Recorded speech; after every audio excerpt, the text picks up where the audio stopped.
What is going on, guys? Bruin Steel here. Welcome back to another WWE broadcast. Today we are recapping the Monday Night Raw that took place November 25th and it took place in Glendale, Arizona. And it is the final Raw before Survivor Series War Games.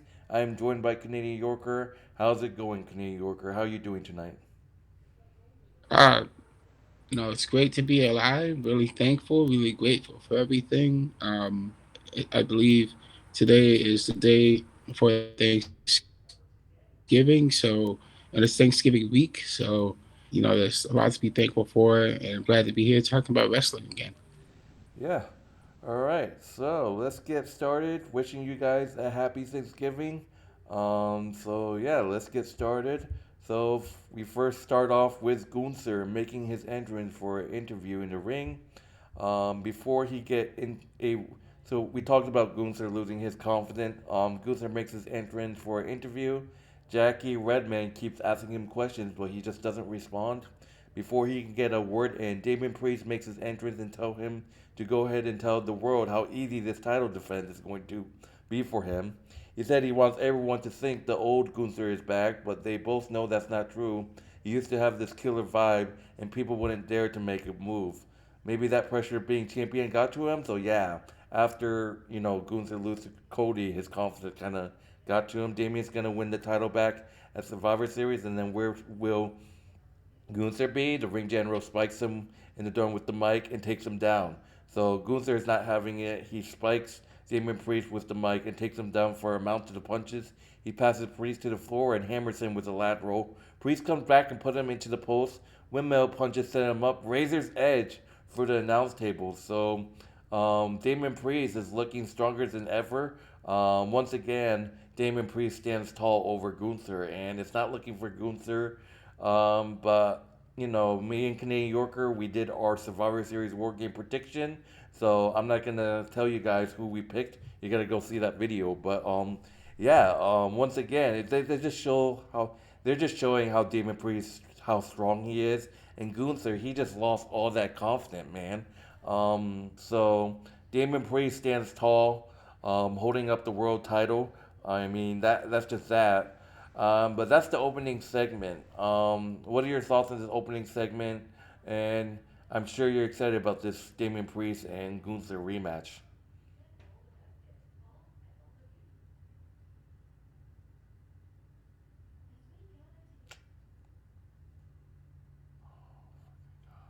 Is how can Gunther get back his confidence as champion? How can Gunther get back the confidence that he lost when he lost to Cody Rhodes over the Crown Jewel Championship? But let's admit this: the Crown Jewel Championship is not a unifying match championship. It's a really meaningless championship. But here's the thing: I don't think that Gunther should have lost to Cody Rhodes at Crown Jewel. It's not every day Gunther underestimates his opponents. Probably, I'd say Gunther probably did underestimate Cody Rhodes. Um, However, I think that Gunther definitely is the bigger star, much like Roman Reigns is, because he pretty much dominated the Intercontinental Championship area, while Roman Reigns was dominating the WWE Championship area in the same stratosphere. And so Gunther is one of those guys who has that capability to bring out the best in his opponents. But it seems like to me, Gunther has lost his step, and what does he have to do to regain it? Um, to prove that he is the guy. I think that's what kind of makes me wonder about, what's the next step for Gunther going forward. And I hope that Damian Priest Damian Priest's continuous mind games and attacks on Gunther. I hope this wakes Gunther up. I hope this smacks some sense into Gunther to help him realize that he is to remember who he was. He needs to remember who he was. He needs to get back to ground zero where he was. because he seems like he's lost himself. He's lost. He doesn't know where he is or what he's doing. He's lost, and Damian Priest is taking advantage of him by making him doubt himself because uh, he lost to Sami Zayn, and then he lost to Cody Rhodes, and he's really making. I think the one thing that Gunther is struggling with is a lot of self doubt. So I think with Damian Priest cashing in on Gunther's insecurities and doubts about his ability to win, that is that is going to help Damian Priest to win the title back at Survivor Series War Games this Saturday. That's going to be the number one thing that's going to help him win. Just playing mind games on Gunther. All right. Yes. So yeah, that's gonna be awesome match. So be sure to check out our predictions for that match on our Survivor Series prediction, which is premiering tomorrow at 2 p.m. Eastern Time. I'm gonna skip the backstage segment like always. It just like it was just the women's team arguing who their fifth man is, but we already know it's Bailey, so I'm not gonna talk too much about it. But moving on to the first match of the Monday Night Raw, we got American Made, Brutus and Julius Creed versus LWO of Dragon Lee and Rey Mysterio in a tornado match. So, if you guys don't know what a tornado match is, I mean, the newcomers that watching the video, sorry. The tornado match is basically where all four men is in the ring legal. So, there's no tags, all four men in the ring at the same time, and there is disqualification. So there's disqualification. Um, so Creed brothers in control early. LWO doesn't stand long. Rival gets Mysterio 2 on Brutus. Double whip, kick combination, double cover, no deal. Creed in a tree of full. Dragon wants to stomp, but Julius cuts him off with the suplex. Look, the Brutus and Julius Creed, they're heels, but I still, even when they were baby faces, I love their athleticism. They have great athleticism. They're great. I love the Creed brothers, here or not. They have great. They're awesome. They're both athletic. They're amazing. Julius cuts them off with a suplex. Kip up, fired up, and flexing rising knee bounces Lee off the rope. Cover for two. Dragon Lee with the suicide tear Ross. Ray sets Julius up on the second rope, but he pops up with the lateral. Julius with a 450 splash, not enough. Operation Dragon likewise gets the near fall action to the floor. Creed back inside Mysterio with the satellite terrorist to put him onto the second, but Brutus cuts him off and Brutus is thrown into the referee. Chad Gable runs interference, of course, turns Rey Mysterio's mask around. So Chad Gable once again screwing around with Rey Mysterio's mask. That can't happen. It's like you can't do that. American Made Julius Creed takes advantage of that with the schoolboy pin. American Made Brutus and Julius Creed defeat LWO, Rey Mysterio, and Dragon Lee in this tornado match, thanks to Chad Gable running interference. What are your thoughts on this match? I think that's interesting. Chad Gable and the American Made need a new group that they have to go after. LWO needs a new group that they have to face. They're both these groups are not tag team champions, but yeah, like you said, I do agree.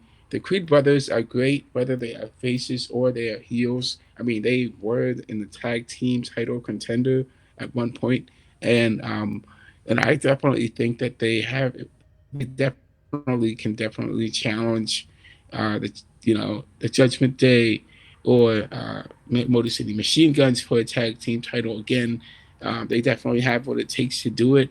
Um, at LWO, you know, they haven't really been as active as they should be. They really need to be more active, and they got to pull together some wins and just gun for tag team championships. And I don't see why they are not doing that. Why aren't they gunning for tag team championship more? Because we're really seeing Motor City Machine Guns. We're seeing uh, the the DIY.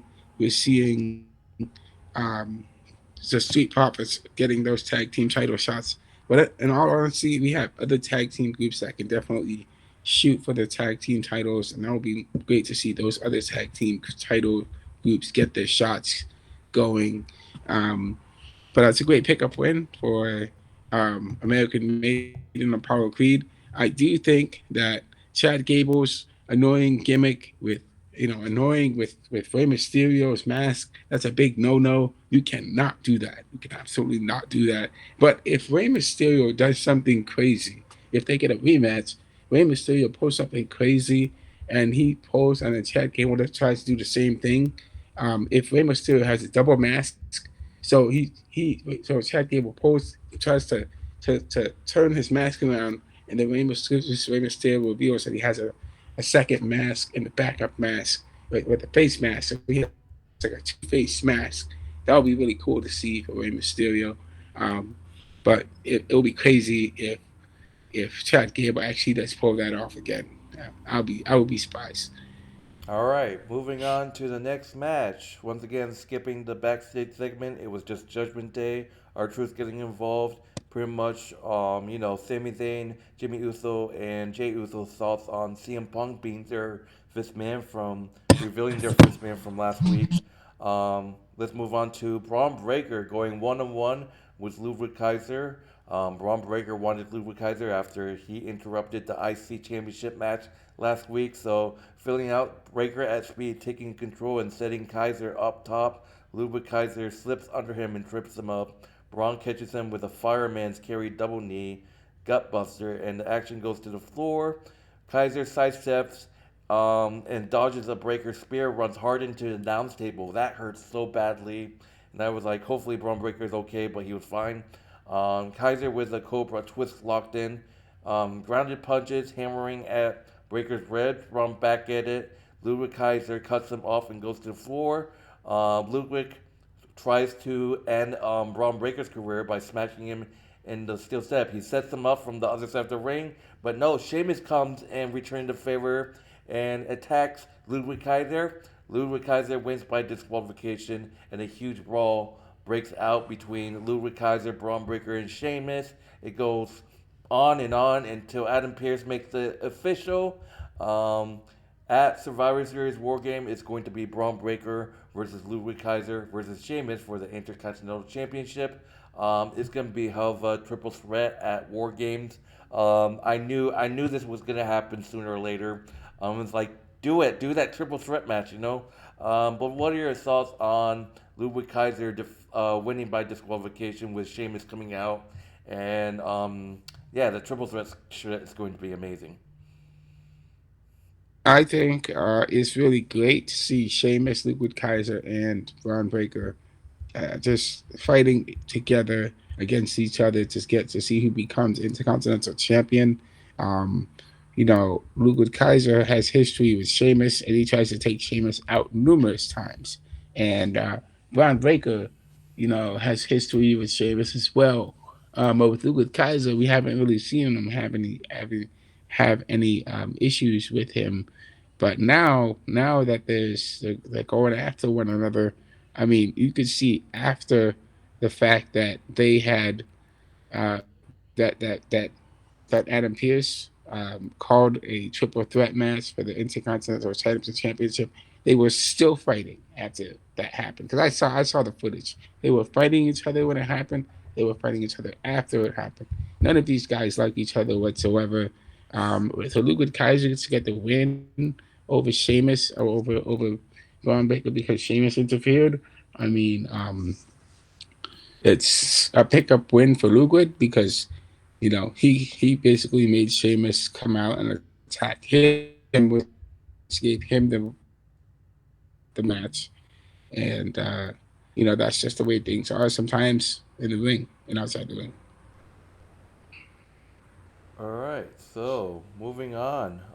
We got Judgment Day, we got Finn Balor and JD McDonagh defending the WWE World Tag Team Championship against the War Raiders, Erik and Ivar. Yeah, so they are finally defending it. This is their only second defense. It's pretty sad, yeah, I know. But yeah, Judgment Day defending the WWE World Tag Team Championship. I mean, it's pretty sad. I mean, I wanted the War Raiders in this one, but I mean, it went back and forth.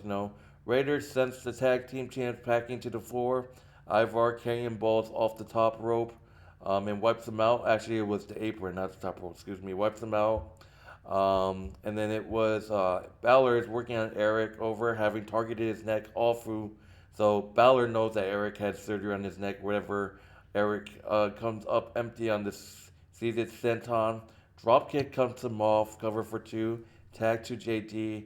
APN press moonsault, another near fall. Trading punches in the corner. Champion staying alert and making tag. Ivar hot tag. Bronco Buster running hot, tag to Erik, pop up power slam cover, and once again, Dirty Dom, that scumbag, once again run interference. Dominic Mysterio saves the match by putting JD's foot on the ropes. Erik lays him out. Beard goes up top. Balor joins him and hangs him over the top rope. McDonagh is ready. Um, the Judgment Day wins by a folding press from JD McDonagh on Ivar to retain the WWE Women's Tag Team Championship, the World Tag Team Champions, excuse me. So thanks to Dominic and Carlito, Judgment Day retains the World Tag Team Championship. What can you do? It 4-on-2. There's nothing the War Raiders could do, and it's bullshit. I'm sick of it. They only defended their they're just pulling a Roman at this point. um, so, um, but yeah, Judgment Day specifically retained their titles against the War Raiders. If you guys don't know, the War Raiders, we see them as a heel group. They're actually not a heel anymore. They're actually tweeners. So they could turn face. I like to see. I always said it before that I always want to see Erik and Ivar as like a babyface faction. I think it's coming, man. I think they're gonna be a tweener, and then I think they're gonna go into a babyface. But what are your thoughts on the Judgment Day retaining the WWE World Tag Team Championship? Honestly, it doesn't make sense for me. Just I don't see how and why Judgment Day can still be the World Tag Team Champions, despite the fact that they've only defended their title once, and they get their second title defense off of getting help from JD McDonagh, from Carlito, and from Dominic Mysterio, who's like they pretty much kind of mastered the art of helping each other out in terms of whatever they need to do. Um, I think that the fact that the War Raiders lost is unfortunate because I definitely agree with you that the War Raiders are a really good tag team. Just like the Creed brothers, they are really good at. I mean, Erik and Ivar are big guys and they're shifty, and you never really seen shifty big dudes like them that can really move around the ring as quick as they can. Um, they are really fast at what they do, um, and I can say this, Jeff. I don't I don't think I can see the War Raiders as a babyface group because let's face it. Whenever you ever thought of the Vikings, which are the War Raiders in a sense, whenever you ever thought of the Vikings as essentially the good guys, you know what I'm saying? Um, yes, you can say from history, Vikings were explorers. So that's the positive side of it. They also had a vicious side to them too. They were raiders, and you know they were raiders. That's what they were. Um, but honestly, I don't really see the War Raiders as a face group. I kind of like them as a tweener group, because as they are a tweener group, they can go between being a heel and a face, and I like that side of them. I think they could definitely lean more. I mean, they could definitely be a baby face group, and if they're a baby face, um, they should definitely go after the Judgment Day and get the titles off the Judgment Day. I would love to see that happen. They get the titles off the Judgment Day because they are a better group over the Judgment Day. And I would love to see the Judgment Day lose because, honestly, let's face it, The Judgment Day don't deserve the tag team titles they're just whatsoever. like I said, They don't. they're just pulling a Roman right now. They don't deserve the Sooner or titles. later, we're gonna see the downfall of the Judgment Day. We see Dom and Liv uncomfortable with Finn saying our hangout club. You see, Dom not comfortable around Finn, and you've seen Finn and Dom get into arguments. It's like they just made this new Judgment Day faction, and now you're already arguing. Like, I mean, come on, man. Like, um, but yeah, all It, right. So it, moving on to the next match. We got pretty much a squash match. It is revealed that next week on Raw is going to be the 10-year anniversary of the New Day. We got Alpha Academy, Akira Tozawa, and Otis versus New Day, Kofi Kingston, and Xavier Woods. So it just went back and forth. The New Day, they're breaking up. I'm sorry, all you New Day fans out there. I'm sorry, they're breaking up next week. New Day chatting about who's gonna start. Kingston's to start, but Woods tagged himself right in. Otis bows both of them. Tag to Tozawa. Otis with the caterpillar. Let's go. Tozawa. He's on the ball. Diving senton from Akira Tozawa and Xavier Woods. And Alpha Academy defeats the New Day within a few seconds. A squash match. So yeah, that would do it for that match. Once again, the New Day with a horrible communication, and Alpha Academy scores the upset. And Tozawa getting the pin on Xavier. And yeah, so after the match, the New Day bigger over who was supposed to start the match and Woods tried to storm off, but Kingston is right behind them and they argue their way to the back. The camera follows them through the gorilla, and then you see the whole argument. Kofi telling him he fumbled the crown, he fumbled his title shot, and there's a reason he and E never let X call the shots. He's too reckless. Woods says Kingston was too timid to win the title without him, and he's the reason he became champion. Kofi says, nah, he was a Hall of Famer when he debuted, and last he checked, Woods still hasn't won a singles title by himself. He said Xavier has never been a world champion because he's not good enough, and that's not his fault. oh, Woods says he was good enough to fight for him, good enough to take his beatings, good enough to believe in him, and he turned it to Kofi Mania. And what did he do? He pissed it away in 6 seconds to Brock Lesnar. And Kingston swears if he was anyone else, Woods asked him what. Finally get mad, they fume and sign before a beat before agreeing to see each other next week for the reunion. So not looking good. I'm just gonna tell you guys that I mean, anything could happen. I mean, I think that it could be a shock. I think that Kofi Kingston could be the one that turning heel. I mean, I feel like Big E is definitely returning next week. I mean, what's the point of having the reunion if Big E is not going to be there? Like, Big E is going to be there. I feel like Big E is going to try to fix things. I think either I'm still leaning for Xavier Woods to turn heel. If that's the case, I think Xavier just punches Kofi. Big E just starts to separate. It's like, what the hell's going on? I think Xavier attacks Big E as well, so I don't know.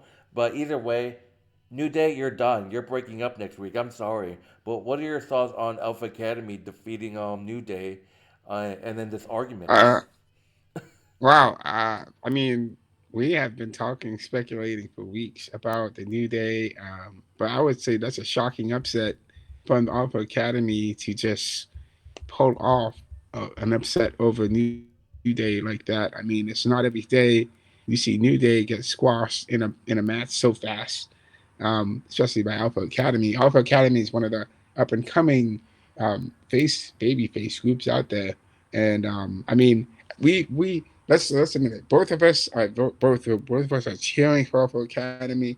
We want to see Otis, Tozawa, and Maxine Dupree achieve success is what they do, and that's exactly what they're doing. And that's just amazing to see them succeed. So it's great for them to get the win over the New Day. But man, the New Day is collapsing in front of us right before our eyes. Kofi and Xavier are not on the same page as they were before, and they this has been going on since. I mean, it's been going on since Big E left, but it's really been collapsing over the past couple of years. Especially it also started since Kofi brought in the other person to be part of the New Day, but he got fired from WWE. So it's this New Day is still on a downward progression right here, and I am shocked to hear that Kofi and Xavier would exchange such personal attacks against each other. You know, Kofi saying Xavier is not good enough to win a WWE championship, and Xavier is saying that Kofi lost to Brock Lesnar. Let's admit it. That is one of the worst things that ever happened to Kofi Kingston in in his career. To leave his championship in 6 seconds to Brock Lesnar, that is one of the worst things to ever happen to him. That stings. I mean, both these guys are gonna go at each other's throats It's one it's way or it's another. gonna be It's gonna people happen. are there's rumors that said that it's gonna be Big E. I mean, excuse me, sorry. Kofi versus Xavier at WrestleMania with Big E being the guest referee. I mean, we don't know if that's gonna happen or not, but Yeah, we but have to see what's gonna happen. yeah, it's gonna One of the more happen. The spooky break either way, storylines. guys, the breakup is gonna happen next week. There's no way that Yeah, they're just gonna make amends. They're breaking up. yeah. They might just go on their own way. I would like to see a singles match between Xavier and Kofi. That would be fun to watch. Obviously, one of them would have to be the face. One of them would have to be as the heel. So they might just go on their own way.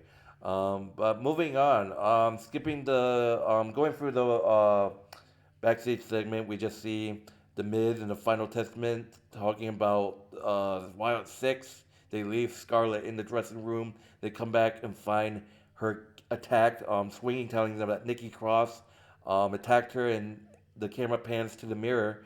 There's a message in lipstick that says, "Everyone has something to lose."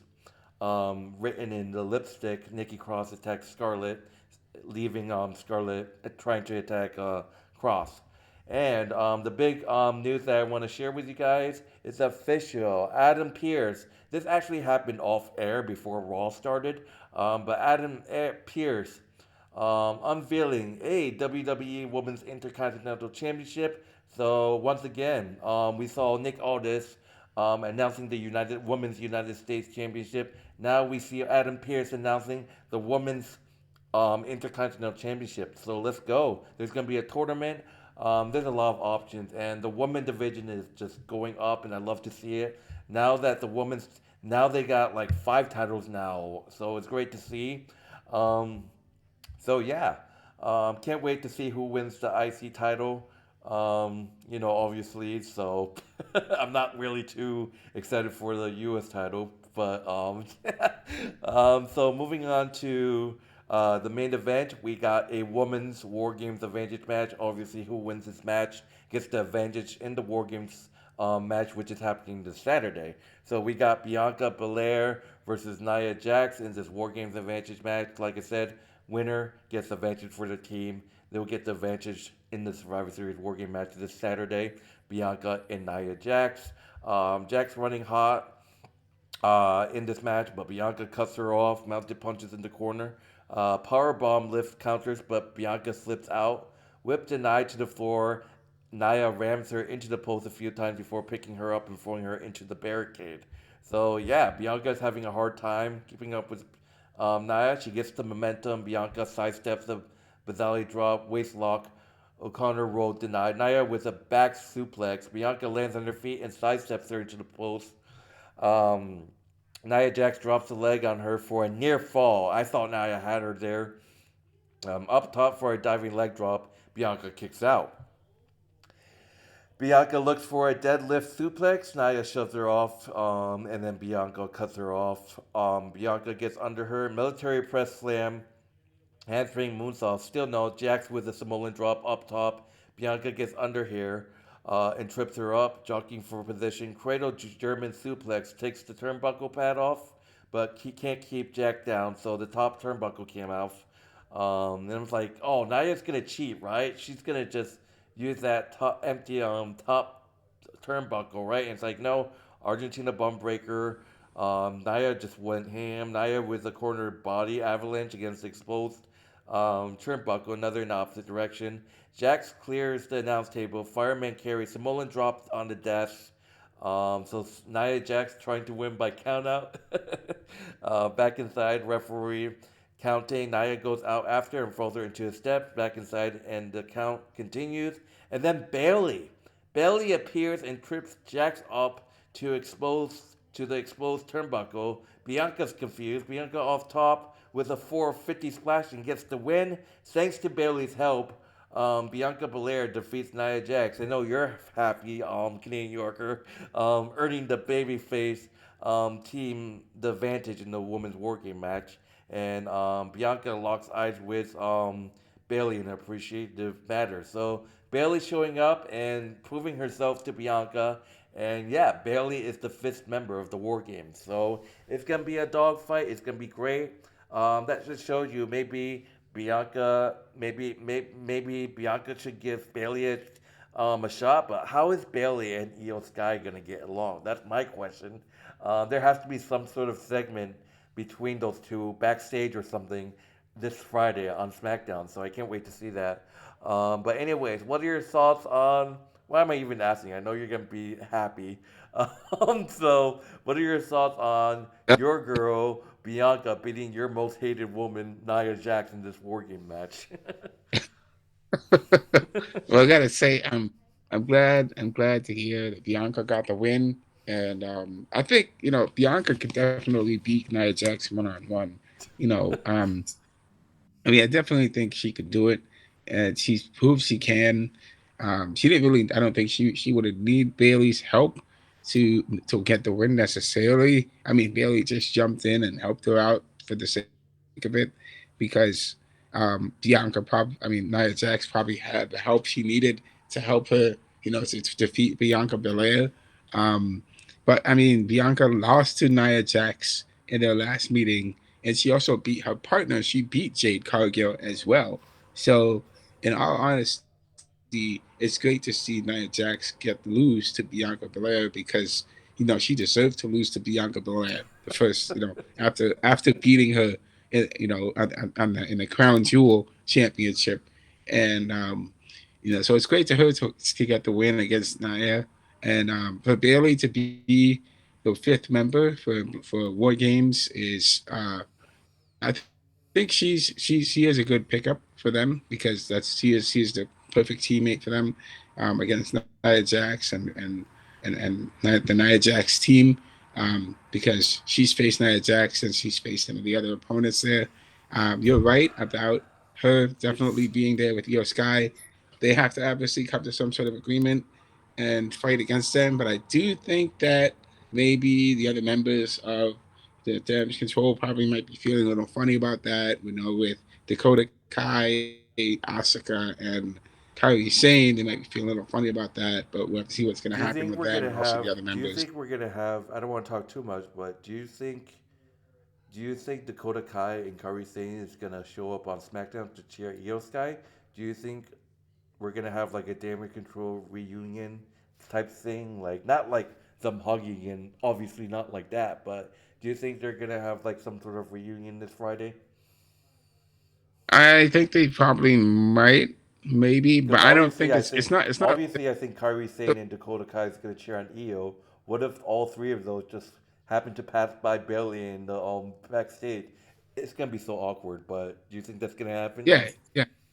I was gonna say that well, the situation with damage control is nothing like, 'cause I think the situation with damage control with like the situation with the bloodline, like damage control when Io Sky won her championship, she was at the top of the game, and then damage control won the tag team titles. They were at the top of the game. They had the 5-man team. They had Asuka, Bailey, Dakota Kai, Kyrie Sane. They were just destroying the opponents. They were destroying the women's division. They were at the top of their game. But then they had Bailey left, and once Bailey left, Bailey was the nucleus of the group. When Bailey left, everything fell apart for damage control, and they say just went after Bailey. So I don't think that they I don't think that there's just a parallel with damage control and the bloodline, but I don't think that they're gonna have a sort of a union thing going on because there is no damage control 2.0. There's no damage control 2.0. So I really think it's going to be a different thing. I don't really think there's going to be a reunion per se, but there might be some sort of amends made, maybe. I don't know. So All right, so that would do it for Monday Night Raw. In terms of grading of the show, I thought it was a great show. I'm gonna go ahead and give this a B plus. So how about you? I'm gonna give it I'm gonna give it a B, a B. It was a good show. Abi? Alright, so that would do it, guys. Thank you guys for watching this Monday Night Raw broadcast. My name is Bruin Steele. This is Canadian Yorker. Be sure to check out his YouTube channel. The link will be in the description, as well as our WWE Wrestling Bros channel. That link will also be in the description as well. And we'll see you guys in the next broadcast. I think it's going to be Sunday night. I'm going to be doing Friday Night Smackdown by myself. And we'll be back Sunday for our War Games recap. And yeah, that will do it, guys. And hope you guys enjoy your Thanksgiving. Be sure to check out Survivor Series War Games, which is streaming on Peacock. It's going to be showing at 6 p.m. Eastern Time on Saturday. I'm going to be off, so I'm going to watch it. It's going to be great. But anyways, my name is Bruin Steele. This is Canadian Yorker. We'll see you guys in the next broadcast, which hopefully is, I think, is Sunday night. But anyways, see you guys later. Take it easy. See you guys later.